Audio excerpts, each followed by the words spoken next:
We are back with another video. Before we get into the video, like, comment, and subscribe to the channel. Now, Cardi B will not attend this year's Grammys due to alleged schedule conflicts, according to Mmyś. A lot of fans are saying that it's really because she's not winning a Grammy. That's why she's not going. And it's not due to the schedule conflicts, like she's trying to push that narrative, but allegedly that's not true. Let me know how y'all feel about it. Here's my thing with Cardi B. I think in regards to her winning a Grammy this year, she had a lot of competition. You got Tyler, the Creator, Doechii, Kendrick Lamar, and a bunch of other artists, Pusha T, okay? So I feel like it was going to look weird if she won for Outside, because I think that's what she was nominated for, when there was like 10 other better songs that came out, and I think the Grammys know that. So I'm not shocked that she's not going. In my opinion, I really don't think she really want to go anyway, okay? To be quite honest, I don't even think Cardi B would have won a Grammy for Invasions of the Payola if she had not been propped up to beef with Nicki Minaj. I think that's the main reason why she even won for Invasions of the Payola back in 2019. But not only that, a lot of people are wondering, did Cardi B get Botox? Because she is also supposed to be on SNL. Let me know if you guys will be watching. And her face looked a little bit weird. Okay? Now, I know she just had a baby, but, you know, she posts pictures on Instagram and on social media, and her face in real life don't look like that. So that's something else that needs to be discussed. Did Cardi B get some botched Botox, you know, right after her pregnancy? No shade. I'm just asking because it looks a mess. I don't know what this face is, but I don't know if this is a new face. Is this an old face? I don't know if it's the same face. It don't look like the same face to me. Maybe it's the hairstyle. We don't really know. But I'm just saying it's not gagging over there. Okay? And the thing about Cardi B, she gets so much work done, but she not even the baddest in the game. I feel like if you gonna get all this work done, you should be the baddest in the game. You're not better than Sweetie. Not better than Nicki, even on her worst day. No shade. You're not better than Megan Thee Stallion. Like, you're not better than none of the other female rappers, but you get all this work done. So that is also something that needs to be discussed.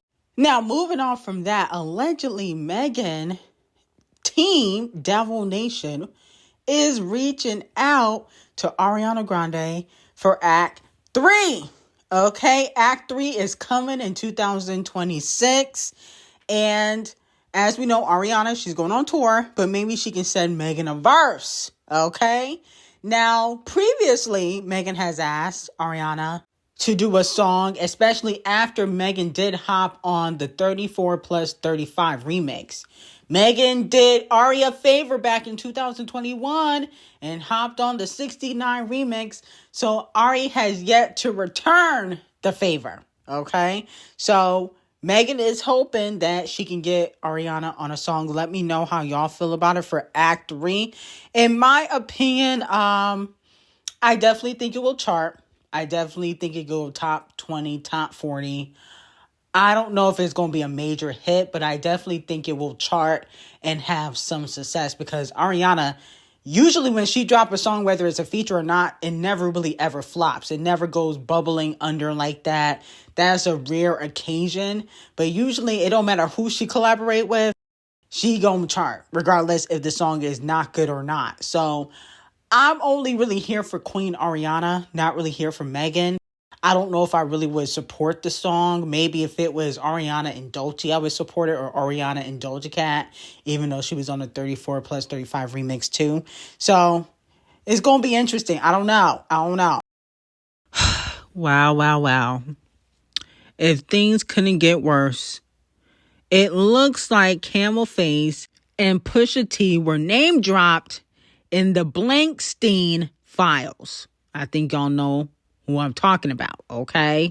It has been reported that a woman who was abducted woke up to Harvey Weinstein and Camel Face, where she was allegedly drugged and AR'd, okay? She said Weinstein had inserted his finger inside her vajayjay, allegedly. And then there was another instance where she had an incident with Pusha T, this anonymous woman, and allegedly Pusha T was Camel Face's and Harvey Weinstein's handler.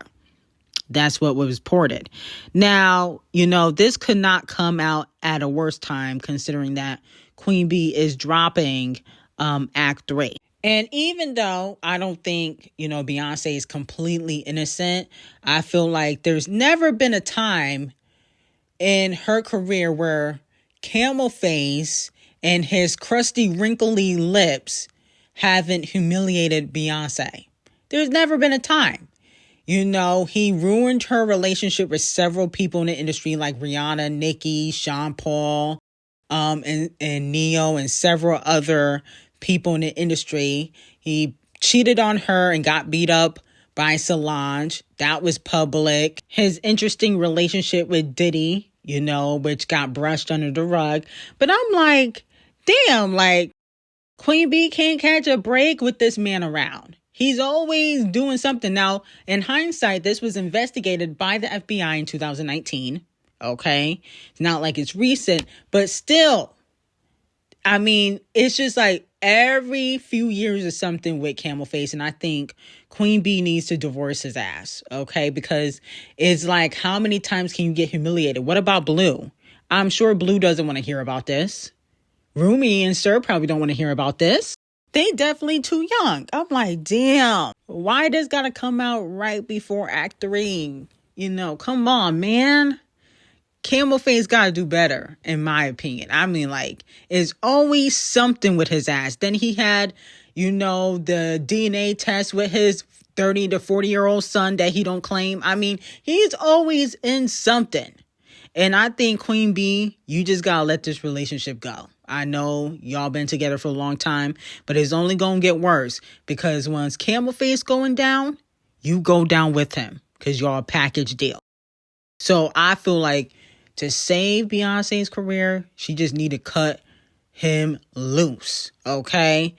I mean, I never met a man that is so ugly, a big fat cheater, and has the audacity to be drugging and R-ing women. I mean, obviously, that's a thing in the industry, but I'm like, really? Now, they are saying that some of these allegations happened in the 90s when he wasn't really mainstream. So some of these claims could be false. I feel like she got to come loose. And y'all can say, oh, Beyonce's not innocent. She's not in the files. So in this case, in this particular instance, she's innocent until proven guilty. Okay? As for Pusha T, I don't give a fuck about that nigga at all. Like, I don't give a fuck about Pusha T. Now, the FBI did say that some of these allegations and images and documents could be fake. So they did put a disclaimer out that Camel Face and Pusha T could be innocent. So here comes Clout Chaser, the Lame, aka The Game, often using Kendrick Lamar in his raps that nobody really listens to. But The Game name dropped Kendrick in his new deluxe album that nobody's gonna buy, and said, if I ain't the best rapper from Compton, it gotta be Kendrick. And if Kendrick the best rapper, tell him to step up and end it. Okay? Corny. Okay? Kendrick can outdo The Game easily. Like, The Game never had the momentum that Kendrick Lamar had in his whole career. He never had that. The Game is never gonna headline the Super Bowl. That's never gonna happen. And blah, blah, blah, blah. Never gonna happen. You don't have a diamond album like Kendrick Lamar or a diamond single like Kendrick Lamar. You need to stop comparing yourself to Kendrick, okay? You nowhere near the best rapper in comedy. Stop, okay? No shade. And then on top of that, I feel like you was riding with Champagne Thickums during the beef, right? Name drop that nigga. That's my whole thing, is like, you picked a side during the beef. You wasn't even fucking with Kendrick when him and Drake were going back and forth. You was like, Drake this, Champagne Thickums that. So ride with Champagne Thickums and name drop him. Why won't he give you another verse? Y'all collaborated already. So I don't understand it. It felt like people be trying to name drop Kendrick to get people to listen to their songs. Like, that's corny. And you not comparable to Kendrick Lamar, in my opinion. Stats-wise, sales-wise, talent-wise. Like, Kendrick has done a plethora of genres. You have not. And on top of that, you need to go pay your R victim, your SA victim. You need to go pay that lady. Don't worry about Kendrick. Worry about the $7 million you owe that lady for R-ing her. That's what you need to do. Keep Kendrick Lamar out your mouth. Stop using him for clickbait and using him to sell your records. It's corny. Now, it has been reported that according to a White House official, Nicki Minaj only received a physical gold color card bearing Trump's face. The official described gift saying the gold card was simply a memento rather than a visa document. The card has little to no value to Minaj, who already seems to have legal status as her citizenship is pending. Okay? So her citizenship is already pending, but they gave her the gold card as like momentum, I guess, like we're going to process the paperwork faster. See, the gold card for anybody that can afford it, you know, that got the $1 or $2 million, the gold card processes your citizen application faster because it can take years upon years. So with that being said, her citizenship is already pending, but they probably going to process her paperwork faster. But she does have already a green card. Okay, so that has been reported by White House official. Here's my thing. I think it was unnecessary for the White House to basically say that, though. You know what I'm saying? Because now people are obviously going to try to clown Nicki Minaj for this because, you know, of the petition. But she has a green card, so she has legal status, okay? She has legal status, but she's just waiting on the citizenship paperwork to get finalized. I don't know if I feel like it was necessary for them to say that, though. You know what I'm saying? Because I feel like, why do it if it was just for a memento? You know what I'm saying? Or momentum or whatever. Like, you know what I'm saying? They could have not done it at all. But technically, Nicki posted it. And a lot of people feel like she did it to troll the fans. Okay, so that's why a lot of people feel like she posted it on social media to kind of troll the fans because she probably saw the petition. So let me know how y'all feel about that. Now, moving on from that, Bruno Mars will be releasing a compilation album titled The Collaboration on April 18th, featuring songs like Die With a Smile, Uptown Funk, and APT, according to Rolling Stone. Now, in my opinion, I'm like, no, this is cheating.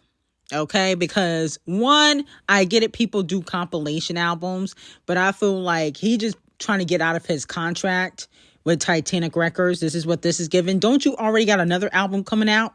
Don't be like the Tribe Slash Racist. I absolutely don't think it's necessary for Bruno to be putting out no compilation album if you already got an album coming. Why wouldn't you just put Die With a Smile on this new album that you got coming? You trying to put it on another album, and I think he's trying to strategically get out of his deal with Titanic Records. And I understand it, but I just feel like that's kind of like cheating in a little bit, in my opinion. Plus, Die With a Smile came out in 2024. You know what I'm saying? I feel like there should be a time limit as to when you can put a song on your album. Don't be trying to follow the Cardi B formula. You know, when you put out a song 5 years ago and then try to put it on an album, okay? I think APT came out in 2024 too. We in 2026, okay, Bruno? Now, if you put it on the album that I think is dropping in February or March, it would make more sense. But putting out two different albums and then one album with old ass collaborations is corny, in my opinion. If it was new music, I would respect it a little bit more. Okay, so this is a chop for Bruno Mars, in my opinion. But anyway, I got some very hot tea on Sydney Sweeney, Zendaya, 50 Cent, and Diddy on Patreon. Link would be in the description. And I hope you guys have a great day.